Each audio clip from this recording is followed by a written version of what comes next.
In this video you will know about some of the most interesting features of Meta AI on WhatsApp.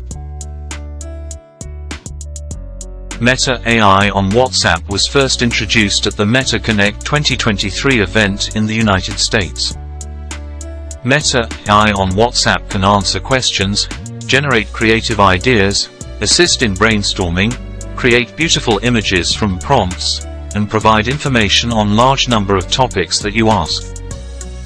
Meta AI on WhatsApp is completely free to use. All you have to do is to update your WhatsApp application. The option will be ready to use. Messages are end-to-end encrypted. The feature is permanent and user cannot delete it. Using Meta AI on WhatsApp is very simple. Just open WhatsApp, click on the new chat, and then click on Meta AI. Read and accept the terms and conditions. Now it is ready to use. Enter any question or prompt to generate images. Should you rely on Meta AI responses? The answer is with caution.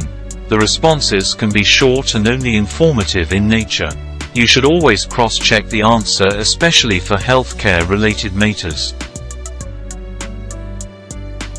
If you like my work, please support me and subscribe my channel. Thank you.